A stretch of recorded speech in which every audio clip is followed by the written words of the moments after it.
Во время пандемии, как вообще процесс проходил со съемками у нас в Казахстане? Я хотела узнать, чем отличается художник-постановщик кино и художник-постановщик театра. И, конечно, всем мы не можем дать такое огромное количество грантов. И есть определенные гранты, которые выделяются каждой специализации.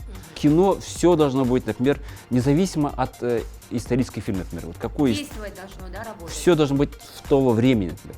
В те времена была цензура, она была определяющей, потому что она как бы вертикально структурирована была к определенной идеологии проживания людей, да?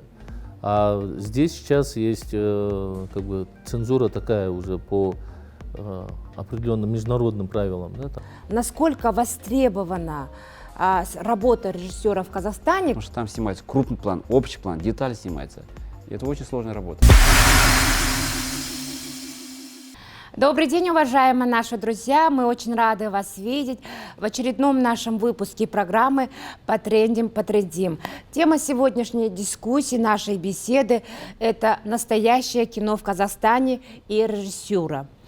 Сегодня у нас в гостях Ерлан Маратулы, член Союза кинематографистов Республики Казахстан, режиссер, сценарист, Марат Ракышулы, художник кино, член Союза кинематографистов Республики Казахстан, Талгат Турганбайулы, кинооператор, режиссер. Добрый день, добрый день. Благодарим вас, что вы выделили время и пришли к нам сегодня в студию.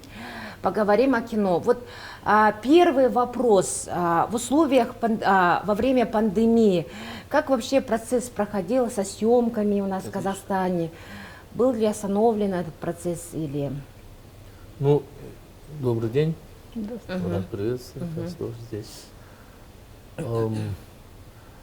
Как бы мы, конечно, не можем мониторить все, Конечно. где, как снималось. Мы вот преподаем в университете искусств. Но в целом, да, тенденция была, что вот большие фильмы приостановились. Небольшие, может быть, какие-то такие вот поездки, съемки небольшой группы, они, наверное, осуществлялись, но в целом, да, во время пандемии. Как бы... Давайте сначала поговорим, что для вас кино. Что для вас кино? Мне просто интересно, я прочитала, что у вас было очень много международных конкурсов, где вы завоевывали призовые места. Ну, вы в кино шли. Это кино, это у вас была мечта детства или кино пришло вот как-то вот случайно к вам? Ну, целенаправленно я, конечно, не шел. шел, да. Оно вот как бы вот какими-то, наверное, эпизодами из жизни, оно вот пришло к тому, что очень захотелось вот зафиксировать определенные моменты. Кино затянуло? Воображение, да, потом затянуло. Я после армии, уже достаточно уже взрослым человеком, поступил в Академию искусств имени Жургенева. И я поступил на не режиссура у меня первое, а сценарное мастерство, кинодраматургия. Ой, мне с вами Я надо учился пообщаться. замечательного педагога, нашего мастера, Лейлы Ахинджановой. Ей большой привет, если... Вот. А режиссуру я уже после того, как поступил на первом курсе, я устроился на работу помощником режиссера у Дарижана Амирбаева. И вот тогда вот получилось, что я вот почувствовал всю вот как бы производственную часть и как бы результативную часть. И все это вот сопоставляя, я почувствовал, что это, скорее всего, как бы то, что мне очень интересно. Вы знаете, я сейчас хочу добавить, вот Ерлан сказал по Дарижану Амирбаеву. Буквально мы недавно с ним встречались, он был председателем Государственной аттестационной комиссии вот, на защите диплома проекта у режиссеров. И я с ним разговаривал, он запустился как раз вот, в прошлом году, вот прямо с такой самой карантинной, пандемийной время, скажем так. И он сказал одну такую интересную вещь, говорит, вот как раз ему вот эта пандемия, карантин дал хорошую возможность. Во-первых, их остановили, и он благодаря вот той времени, которую ему пауза появилась, он нашел главного героя, хотя был утвержденный герой до этого был. Говорит. Во-вторых, у него съемки шли, ну, он работал, и поэтому он преподаватель тоже, поэтому работали в онлайне. И вот это карантинное время ему дало возможность вот таким образом свободно отработать. И сейчас он находится на постпродакшне, вот фильм монтируется. Так что Да, почти закончен. Почти закончен. Ну, предсъемочный период закончился, сейчас идет вот постпродакшн. А вот сколько лет вы работаете на кафедре? И расскажите, пожалуйста, вот чему вы обучаете молодых режиссеров? С чего начинается их путь? Ну, вообще преподавать вот в творческом вузе, оно, конечно, немного такое, ну, нестандартное, да, то есть невозможно здесь там 2 плюс 2 4, какие-то абсолютно аксиомы или показывать. Поэтому здесь, конечно, подход разный каждому студенту. Есть студенты, которые больше начитаны, больше увидены, то есть есть люди, которые целенаправленно как бы вот подошли к будущей своей профессии. Есть студенты, которые как бы более романтично подходят к кинематографу, то есть они вот в детстве видели фильмы, мультфильмы, и вот им это кажется очень как бы важным сейчас время, актуальным. Вот, и при поступлении они начинают понимать, что это тоже как бы такая достаточно большая внутренняя работа, и к нему подход другой немножко, да. Но в целом наша задача как преподаватель, конечно, в наше время не так, чтобы вот, я часто слышу, что говорят, вот сейчас никто не читает, никто там не смотрит, не пишет, еще что-то. Да, конечно, это есть. Это как бы мы все живем, у нас тоже есть дети, и мы понимаем, насколько влияние визуального вот, контента как влияет на подрастающее поколение. То есть, конечно, очень мало читают люди. Но наша задача как преподаватели, раз пришел студент и хочет снимать и быть режиссером, это вот максимально ему в течение сейчас 4 лет планомерно дать возможность реализовать свою мечту. То есть, чтобы он в конце учебного периода мог снять, осуществить свой фильм, небольшой короткий метр, дебютный. И чтобы он эти этапы прошли, у нас есть определенные моменты. Там, что делать на первом курсе, что делать на втором, третьем и, соответственно, дипломная А конкурс работа. у вас большой? Много желающих поступить именно? На одно место, например, сколько, да, Вот конкурсов? на режиссуру игрового кино больше, чем на остальные. Больше, да. Почему-то очень. А вот когда вот вы приходят, они все прошли конкурсы, выиграли, может быть, грант, на платно, вы сразу понимаете, кто из них Джеймс Камерон будущий или нет? И они такие есть, вот есть же амбициозные, да, студенты, они говорят, все, я буду суперрежиссером. Ну, как в любой Чутье профессии. подсказывает, вот из этого студента выйдет толк, его нужно Да, натаскивать, да? Ну, как бы, конечно, при выборе абитуриентов есть определенные какие-то свои, вот, как вы понимаете, Талантливые. да, читаете и понимаете, что вот в первую очередь у нас экзамен проходит по написанию истории, экзамены. творческие экзамены. У нас 2 экзамена, вот творческие. Это вот написание истории по тему какую-то определенную и как бы коллоквиум. И вот когда вот первые они пишут историю на определенную тему, допустим, там время. Они выбрали тему время, и они вокруг этого времени описывают определенную ситуацию. И когда мы читаем и понимаем, что там насколько вот соблюдено правило самой драматургии, которую он, может, еще не знает, но ты как немножко искушенный человек, ты понимаешь, что насколько это вот все обрамлено и показано. И ты понимаешь, что вот за 4 часа этот человек вот это написал, историю законченную. И это вот стоит как бы отметить. Обучение, вот стать режиссером, окончить, вот получается, получить диплом в вашем вузе, насколько это дорого или недорого? Стоимость какая? Стоимость обучения? Да, стоимость обучения. Я- Есть ли возможность выиграть грант абитуриентам? Да, конечно, грант у нас, ну, каждая специализации свои гранты там определяют. Вот. Но в Министерство. целом есть и гранты, есть платные. Я думаю, что платные я, честно, не могу вам, вот, приблизительно, наверное, около 700 тысяч, наверное. В год, да? 800 тысяч. Стандартно. Год, да. А у меня- 4 года, да, обучается бакалавр, да? Сейчас 4, а так до этого было 5 лет. Режиссура 5 лет. А магистратура тоже есть, да, получается? магистратура Ага. тоже есть. 700 тысяч в год, да? Да. Ага. У вас Ну, работает... извините, это сумма, о которой мы говорим, ориентировочная. Ориентировочно, Да, ориентировочно. сумма, да. Нужно Приблизительно. звонить в приемную комиссию, Конечно. конечно, да, Конечно, все я- эти так. Плюс-минус там, но ориентировочно, да. А у меня вопрос вот к Марату. Я хотела узнать, чем отличается художник-постановщик кино и художник-постановщик театра.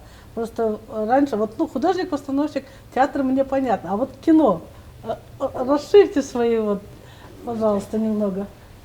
Потому что, может быть, студенты некоторые, которые хотели бы учиться в вашем вузе, и не знают, что есть такая специальность. Вот Вообще, немного. получается, на вашей кафедре можно обучиться и художник... И оператора, я поняла, и режиссера, И на художника, и ну, художник-постановщика, не совсем так, наверное, но да? в принципе, само по себе, да. То есть художник кино в этом году, в том году, да, позапрошлом Можно я году. Конечно, конечно. Можно я небольшую такую справку дам? Вот по поводу, вот хотел бы начать с того, что конкурс у нас, вот, ну, Да, я давайте я с этого. оператор же, У нас очень большой конкурс на операторов тоже. У нас приходит, например, ну, скажем, на одно место претендует где-то в среднем где-то 7-10 человек. И, конечно, всем мы не можем дать такое огромное количество грантов. И есть определенные гранты, которые выделяются каждой специализацией. У нас факультет киноискусства и телевидения. Если брать вот Казахский национальный университет искусств. Есть Казахская национальная академия имени Темирбека Жургенова в Алмате. Есть университет Туран тоже в Алмате. Поэтому это 3 учебных заведения, но они не чисто киношные. Мы находимся внутри, как факультет, внутри вот этих академий, университетов находимся. И у нас, если в частности брать, например, у нас на факультете вот здесь 2 кафедры, вот буквально в прошлом году его открыли, это кафедра вот режиссуры кино и телевидения, которую возглавляет вот Ирлан. В прошлом году открыли, В 2019 году. А, 2019. Да, вот Ирлан Нурмухамедов возглавляет. И в 2019 году вот был набор, первый набор, кстати, вот в истории независимого Казахстана, чисто узкопрофильный набор художник кино. И вот здесь, Марат, вот то, что вы сказали, вот действительно, мне, да, просто даже у нас интересно, в да. университете некоторые педагоги даже не понимали, вот чем отличается вот эта специализация. И вот, Марат, Расскажите, И Марат. насколько она вот востребована, можно ли будет заработать денег на этом? Я Да, думаю, видите. заработать можно на всем. Вот всего 2 года прошло, как мы учимся, и почувствовали сразу же эту разницу, потому что раньше не думали. Раньше думали сценографисты, которые учатся в художественном факультете на сценографию. Они и в театре могут работать, и в кино. А когда начали работать в кино, они терялись, потому что художник кино это они универсалы должны быть круглые. Не просто в каком-то помещении на сцене только работаем. Мы же и экстерьер, и интерьер, везде мы работаем. Мы должны очень много знать, и рисовать хорошо, и техники разные знать. И как конструкторами быть, ну, в степи надо выходить из положения всегда. Поэтому, а театральные художники немножко они как-то адаптированы к интерьеру, только на одной сцене знают определенные габариты, и на этих масштабах они работали. Поэтому разница большая. Вот сейчас это чувствуется, сейчас вот все очень просят, а мои студенты, знаете, даже один студент занят одновременно в 5-6 проектах. Студенты С уже первого курса, заняты, да, да. с Первого курса. Да. А вот еще компьютерная Можно- графика, можно- наверное, тоже извините, вот я к могу вам начать? относится, да? Ну, это? да. Я Сейчас сейчас мы хочу дадим добавить, слово. потому что Марат это более как бы профессионально говорит, ну, Нет, и вот у нас очень смотрит понятно. большой широкий же как бы круг людей смотрит, ну чтобы понятно было. Например, вот работа художника в кино, это чтобы, если здесь стоит телевизор, он должен работать. Если здесь стакан с водой, он должен быть. В театре это условность. То есть здесь они могут написать, например, там, нарисовали замок, находится там, или что-то. А вот эти декорации, да? Декорации, да. Ага. Поэтому в кино все должно быть, например, независимо от исторических фильмов, например. Вот какой Действовать должно, да, работать? все должно быть в того времени, например. И вот когда мы снимаем, и поэтому эти художники театральные, они иногда как бы структуру, может быть, не понять. Понимаете, самое главное, что в кино это все должно быть такое, как есть. Независимо, если мы снимаем время, например, ну, время, скажем, Реалистично, да. такое, в то время, когда көне заман болатын болса, древнее время, когда будут бегать эти наши предки, они даже в той одежде, которая в театре условный фон сзади, и на сцене декорации условные, и люди ходят. Поэтому в кино это должно быть точно так, потому что там снимается крупный план, общий план, деталь снимается. И это очень сложная работа. А вот скажите, кино 90-х годов, 80-х, 90-х и кино сейчас в Казахстане отличается чем? Спецэффектами, подходом, да, наверное. Ну, там, Очень много составляющих. знаете, здесь я, наверное, слово возьму, потому что Ерлан чуть моложе начал, как бы, я как бы человек той эпохи, который застал, скажем так. Ну, во-первых, идеологически, тогда был Советский Союз. Поэтому те фильмы, которые сейчас снимают и показывают, тогда это просто невозможно было это сделать. И какие-то вещи уже начали появляться уже в 90-е годы, когда появилась новая волна. Потом пошла следующие вот молодые режиссеры, вот как Ерлан Мухаметов и другие режиссеры пошли. И у них, конечно, свобода больше появилась. А тогда чисто идеологически было. Идеология давлела, и был художественный совет, был определенный просмотр, цензор. Но сейчас свободы больше у режиссера, да? Ну, определенно. То есть невозможно сказать, что вот в те времена была цензура, она была определяющая, потому что она как бы вертикально структурирована была к определенной идеологии проживания людей, да? А здесь сейчас есть как бы цензура такая уже по определенным международным правилам, да? Там нельзя то, нельзя это, там, но в целом свободы, конечно, стало чуть больше. Но, вот вы, извините, вот вы сказали... Не сказать, чтобы это прям да. Вот вы сейчас свобода. Вот вы сказали вот по поводу, вот чем отличается. Вот яркий пример, вот был кино Казахстана, ну, советского периода. Да, Казахфильм. Казахфильм, Советский Союз, потом появилась новая волна в 90-е годы. Вот почему они резко так отличились от всех? Они понимали те темы, которые, ну, снимали аул, снимали там, игла, фильм, какой есть. Тогда показать аул, неприукрашенный аул. Серия Капрымов, конечно, остановка, например. Или фильм, например, «Игла» Рашид Нугманова.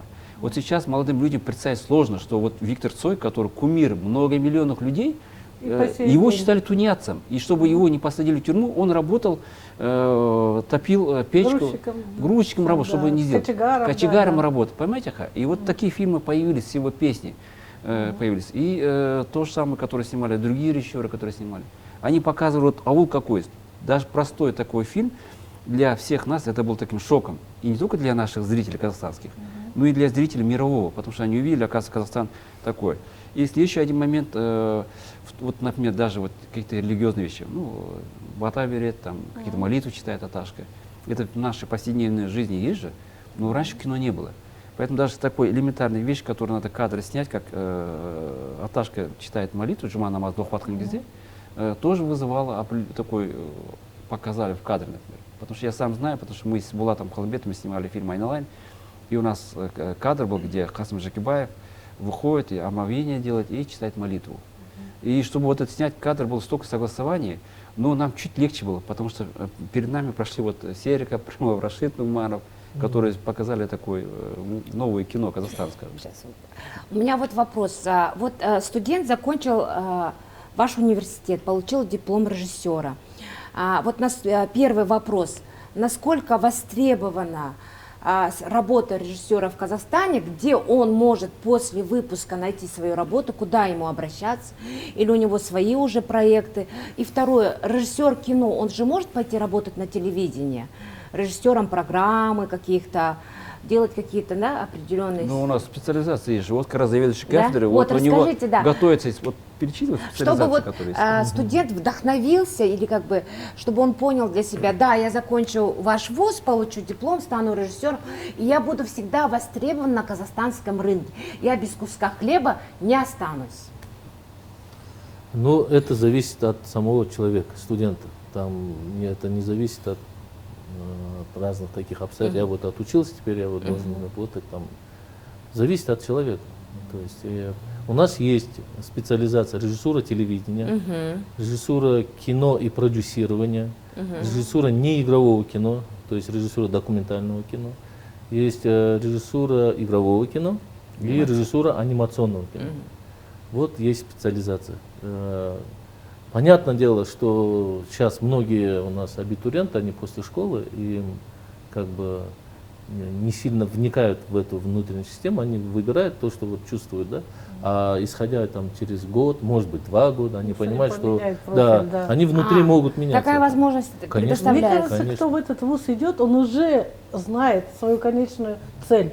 Вот. Ну и по профессии Да, это режиссура всегда, да? игрового кино вообще, конечно, надо вот честно признаться, чтобы в наш технологический период, чтобы снимать кино, не обязательно заканчивать там, ну и раньше, может быть, ну, там раньше Вот сложнее что было. я хотела услышать. То есть, Ага. чтобы снимать собственный фильм, возможно, и не требуется там определенного там, как бы заканчивать Специального определенного образования. Он Беркут образования. снимает, ну, Хайрат Нуртас снимает. То есть это как бы Ну, выбор так такой. снимают. Другое дело, для чего вуз? Для того, чтобы вот творческие люди могли собираться в определенном месте. В этой атмосфере, Да, да? да. А, И всё. Они создают вместе с атмосферу. мастерами проходить определенные этапы. И там уже для себя делать выводы, насколько ему это интересно, насколько у него это получается. Возможно, ему интереснее быть оператором, например, может быть драматургом. То есть, может, выйдут какие-то другие способности, которые ему больше нравятся. И исходя из этого, он может там уже поменять свою, вот, как бы, свою специализацию. Но сказать так, что это вопрос, конечно, сейчас актуальный по поводу вот именно может ли студент, окончивший наш вуз, потом вот работать, он может работать везде.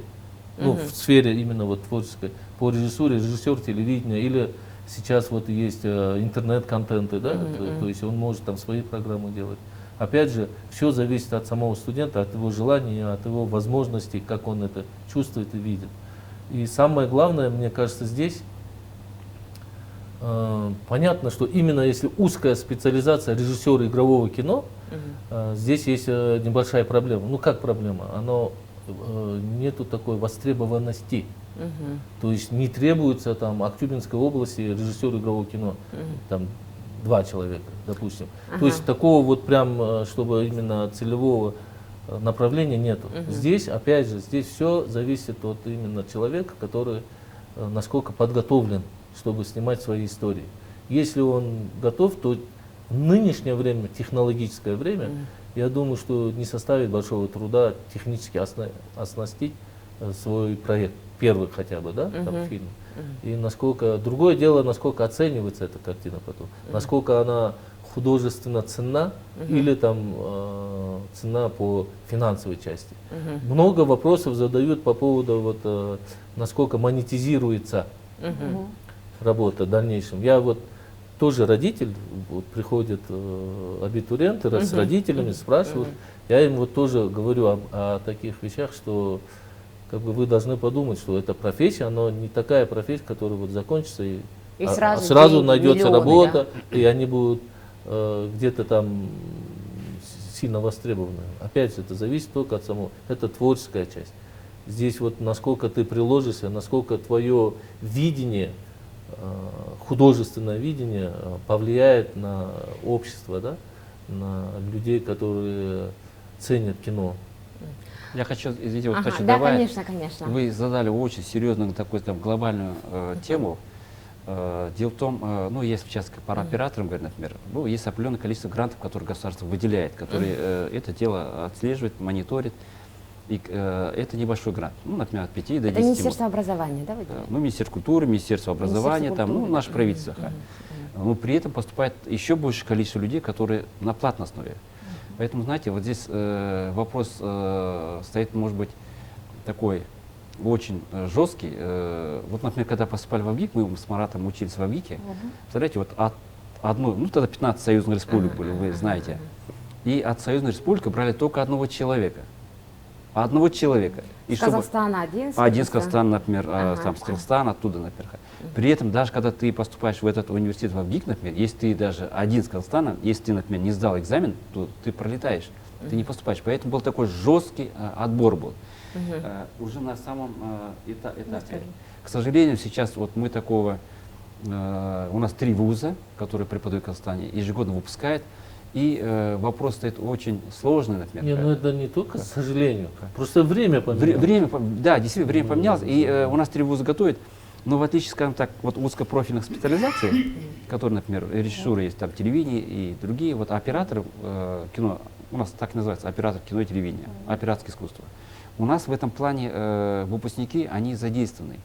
Они могут работать не только вот оператор, снимать новости, кино, документальные фильмы, они могут и фотографом быть, например. Сейчас эта профессия востребована. Но сама жизнь показывает, если человек настроен на какой-то мотивационный такой шаг, то он добивается успеха. Есть студенты, которые приходят, например, талантливые, все делают, например, а он не поступает, потому что он по ИНТ набрал маленький балл, например. Ага, ну да, да. Да, или другой человек приходит, например, который, казалось бы, ну, вес такой набрал отлично, например, поучился год, говорит, это не мое, говорит, например. И в этом смысле вот у нас в университете вот в 2019 году открыли узкую тоже такую специализацию, это как бы сокращенные курсы режиссеров игрового кино. Вот на первый набор делал профессор Талгат. Игровое кино, я вообще первый раз слышу. Набор сделал профессор Талгат Тименов. Это вот человек отучился, например, юристом 4 года, ну тогда 5 лет учились. И он поработал и понял, что его судьба, оказывается, жизнь, он будет режиссером будет. И вот мы 2 года их готовили, в этом году первый их выпуск был. И такое бывает, человек учится на другом вузе, и у него Через появляется... какое-то время, да, у него идет какое-то переосмысление. Ну, у всех, наверное, бывает в жизни. И есть возможность вот как бы заново поступить и уже двухгодично получить диплом. Сколько я кино смотрю, да, вот режиссер это мужчина, да? Женщины тоже, да. А вот у нас в Казахстане все-таки с вашей точки зрения, с вашей, режиссер это все-таки больше мужская профессия или женская профессия? Я бы Не делили бы, да? Не разделяли ну, бы. в данном случае, я думаю, что А вот это... из казахстанских у нас известных режиссеров женского пола, я знаю мужчин, конечно, их много там, Ахан Сатаев, да, и Ермек Турсунов, ну их много. А вот из женщин кого могли бы перечислить?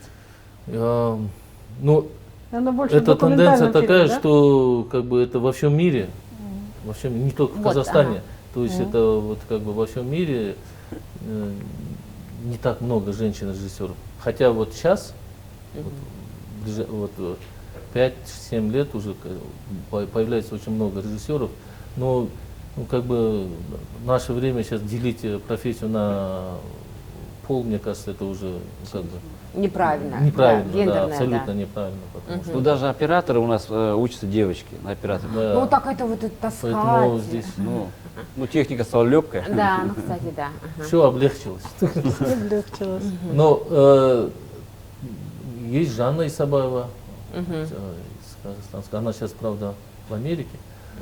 Вот, но Катя Екатерина Суворова, ну она больше документалистики, но все равно. Ну то есть Шарипа Оразбаева, одна вот. Так что я думаю, что это тенденция. Вот я вот что заметил в группе вот режиссуры игрового кино сейчас. У меня, например, есть группа, там если 17 человек в группе, из них, я думаю, что 10 человек это девушки. И достаточно талантливые. А у них вот у парня, мужчины-режиссера, у девушки, ну, у женщины-режиссера, у них как-то отличается специфика подхода к работе? Видение. Девушка снимет, например, вот этот стол так, а мужчина все-таки снимет как надо. Но вы знаете, о таком в авторском кино, не знаю, я вот заметил у всех вот режиссеров, которые снимали, режиссерами были женщины, у них она более жесткая. Женщина вообще жесткая. Историю объясняет, очень достаточно, так сказать, жестко. Ну, 17 мгновений весны снято же женщиной, да. Леозновой же, Татьяной. Вообще, знаете, я хочу сейчас, вот вы задали интересный вопрос, я вспомнил, у меня студентка училась на оператора. Она такая нежная девочка, и пришли родители. Вот как раз у нас небольшой такой разговор был, Ерлан был. Там Ерлан дал задание, ей, говорит, чтобы она должна смонтировать фильм. И, оказывается, она домой пришла, устроила истерику. И пришла мама со своей старшей сестрой.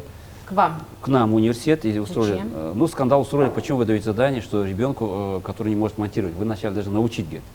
Ну, задания были дали, и если не умеет, то она могла бы сказать. Ну, девочка не сказала, сделала.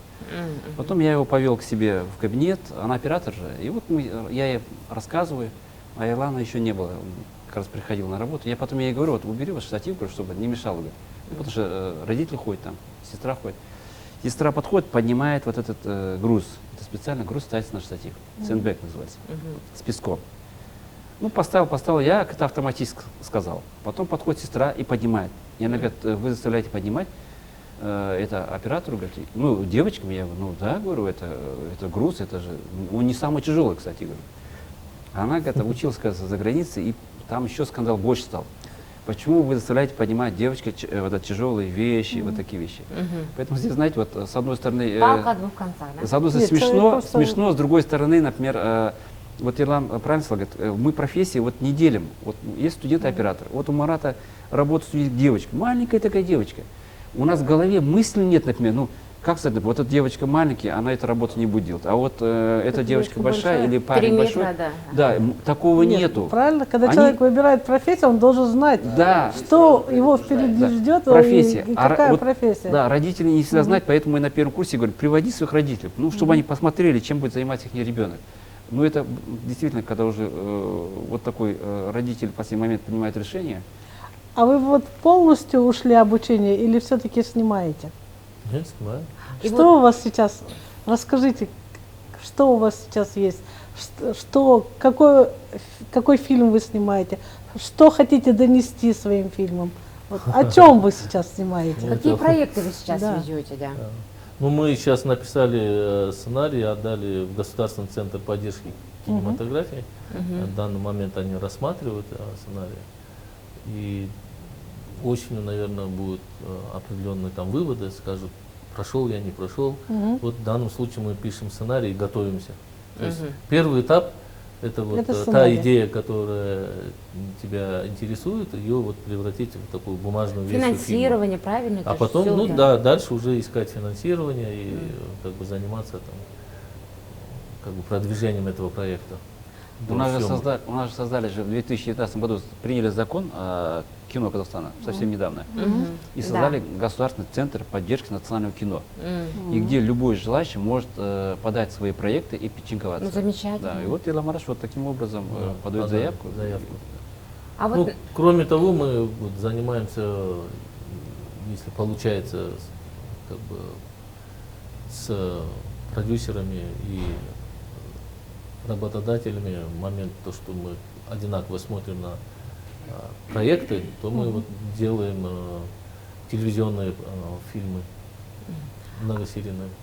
А вот в чем преимущество все-таки вашей кафедры, да, а других кафедр у нас в Казахстане, которые выпускают молодых режиссеров? У вас техника какая-то, оборудование, кабинеты как оснащены, Учителя, вообще, как профессора. насколько проходит интересный процесс. Это же не как в Советском Союзе. Все сидят и записывают в тетрадки, а вы просто говорите и говорите.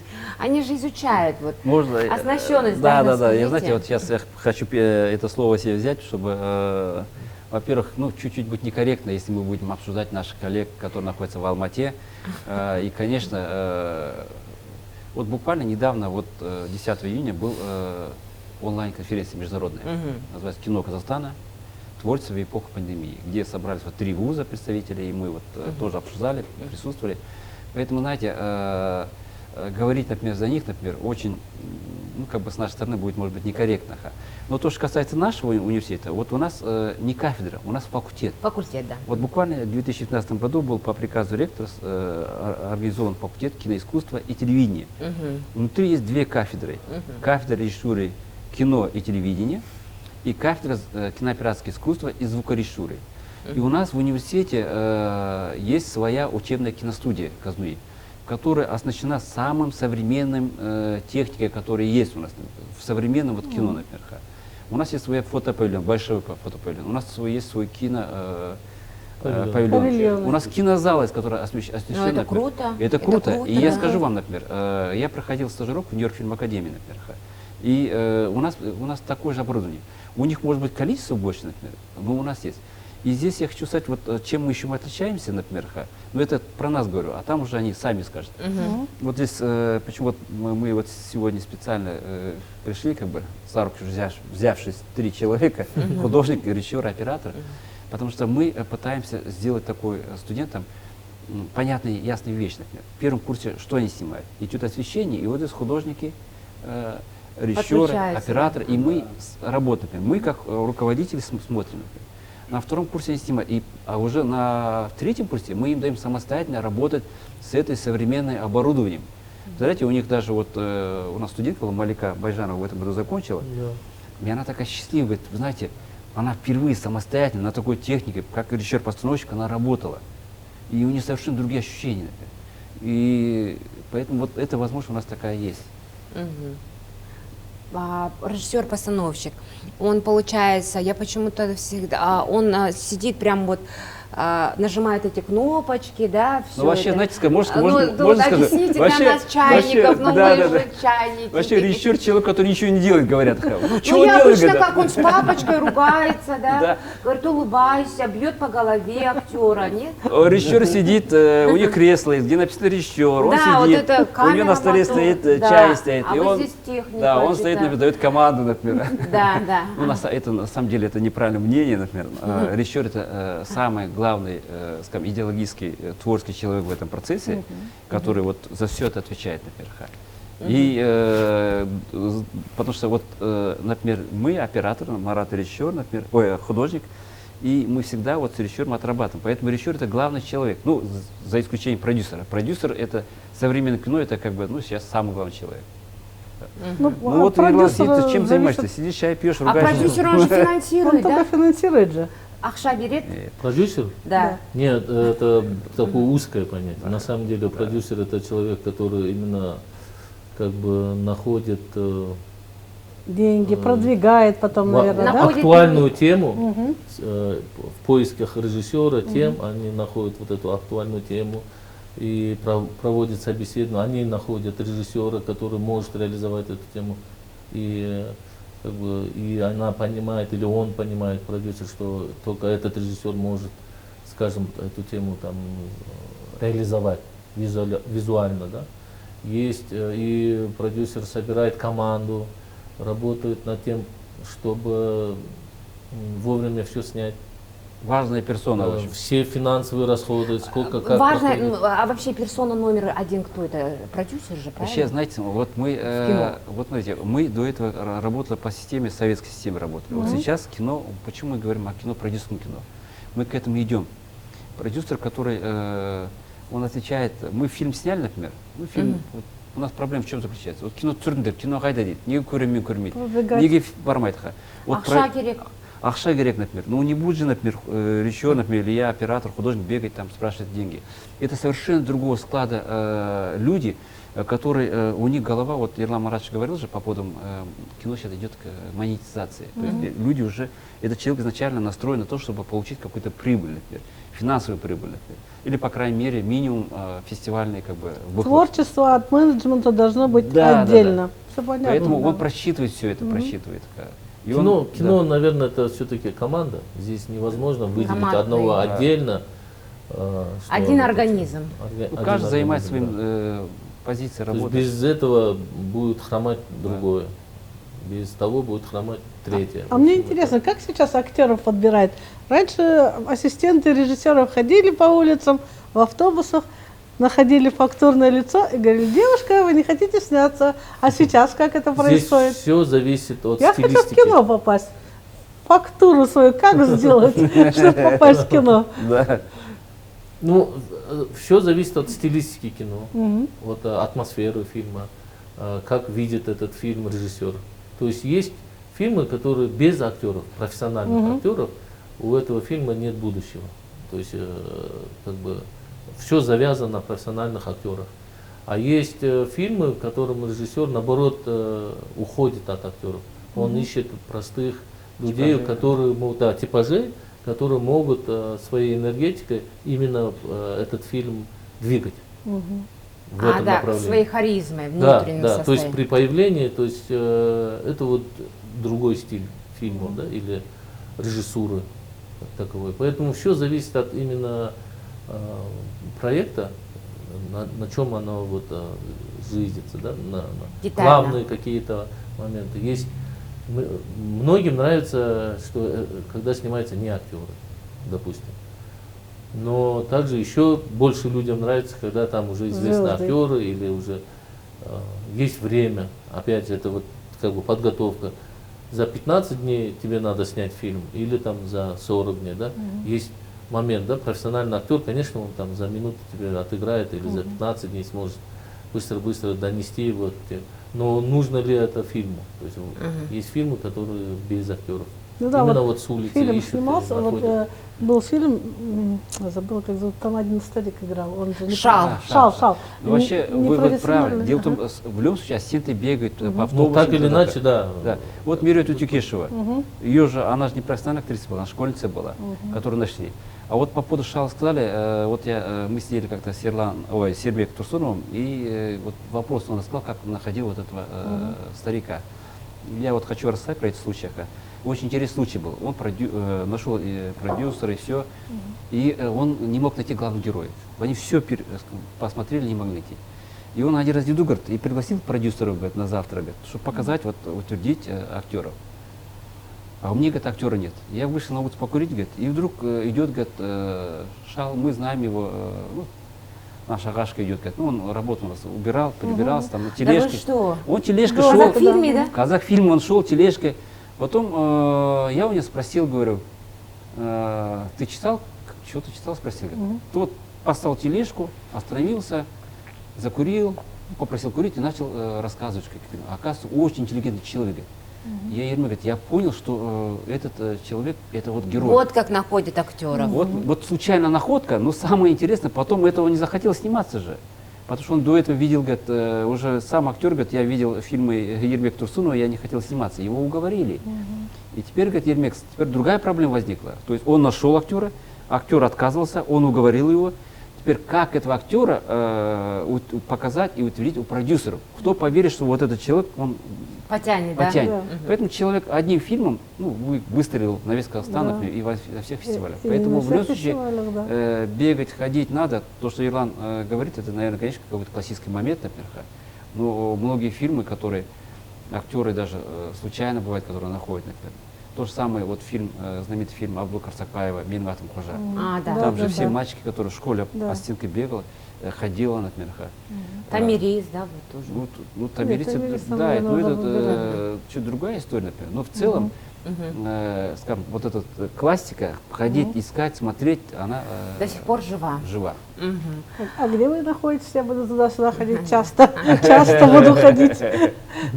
А вот скажите, вот в Казахстане у нас есть казахфильм, правильно, да? Сейчас, он, кажется, даже на ремонте находится, насколько мне известно. Нет, да?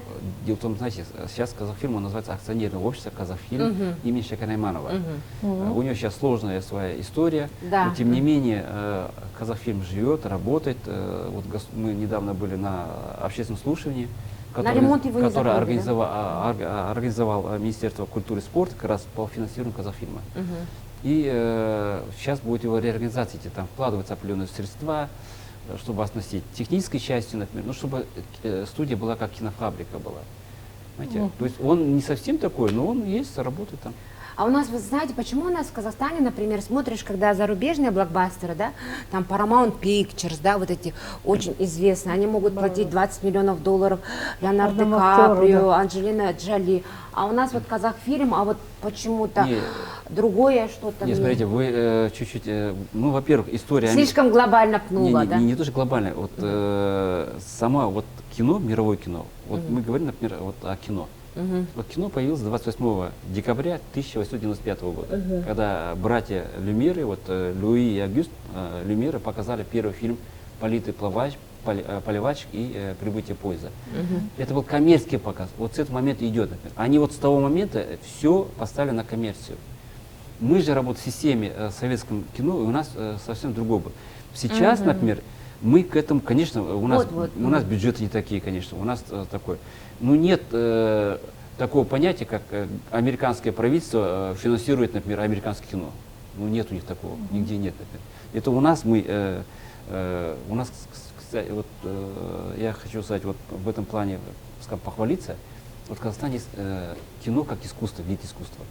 И в этом плане вот то, что снимал Ерлан Нурмухаметов, вот фильм его «Ореховое дерево», вот, который показали, который получил гран-при на 20-м юбилейном азиатском кинофестивале Пусане, Пусанском Пусане, фестивале. да, Корея. Его Мгм. фильм, например,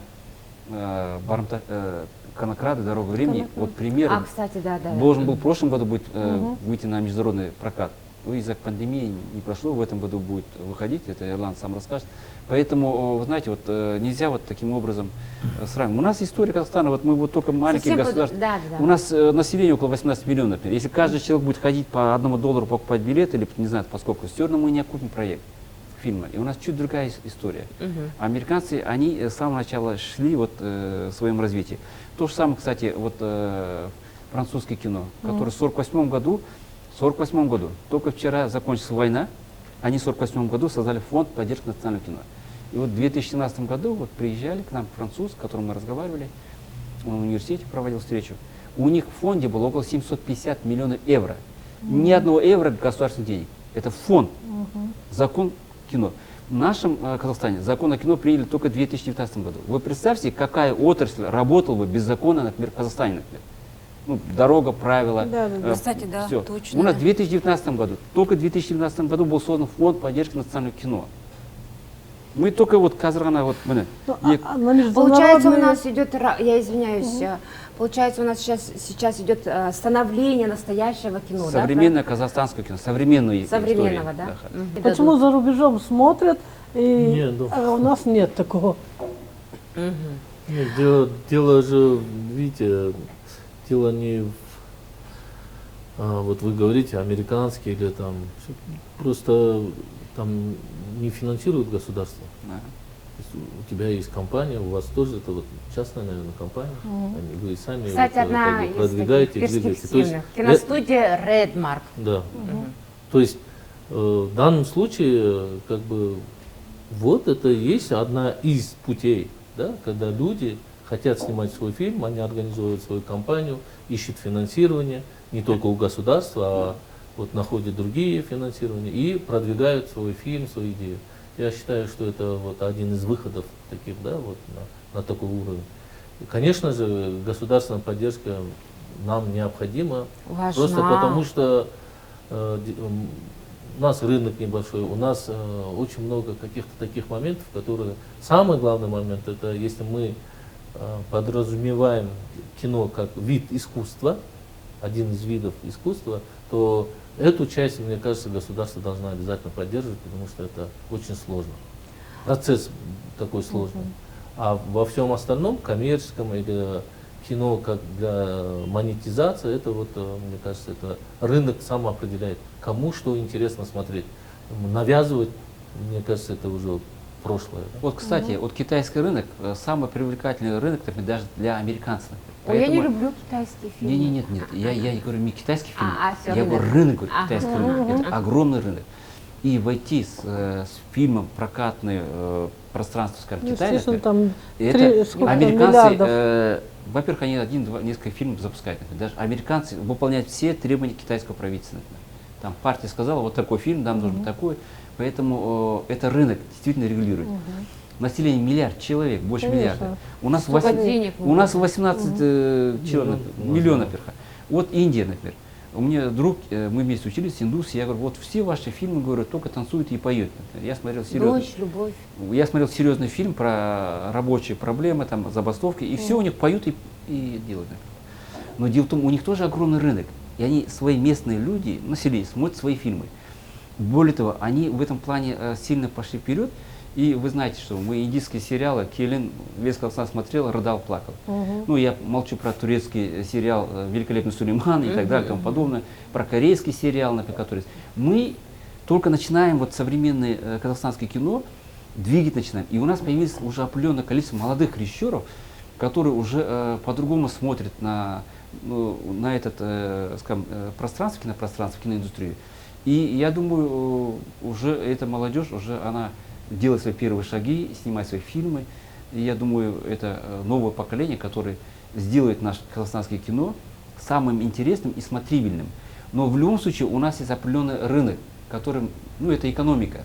Мы не можем, например, снять фильм, например, за такой-то, как американский фильм, миллионы денег, например, как «Кочевники» сняли, например, а рынок маленький, Ну, даже говорю, если мы, начиная только, который родился ребенок, с Аташкой, вместе пойдем в кинотеатр, заплатим деньги, мы все равно этот фильм не окупим. Поэтому здесь вот как раз задача продюсера Выходить на прочитать, не международный экономическое опыт. прочитать, какой фильм для Казахстана является, например, экономически выгодным. И в этом плане, который вы сейчас упомянули же, сказали вот по поводу КВНщиков, Хайрат Нуртас и тому подобное, на них тоже идет определенное у нас противостояние, скажем такое, творческое противостояние. Они же ведь снимают на свои деньги, и снимают Келимку Сабинку, снимают, бизнес по-казахски снимают. Они свои деньги отбивают. Но это кино, которое, скажем, для широкопрофильных. Для местного Это такой зрителя. коммерческий. Да, они снимают, и они молодцы, они находят это. Но у нас есть, мы говорим сейчас о кино как о виде искусства. Вот искусство это чуть другой уровень, поэтому мы должны смотреть чуть шире на эту проблему. Это имеет право на существовать. Пусть снимает на свои деньги, нашел, например, если он снимать будет, например, бизнес по-казахски на государственные деньги, например, это другой вопрос, тогда может стать.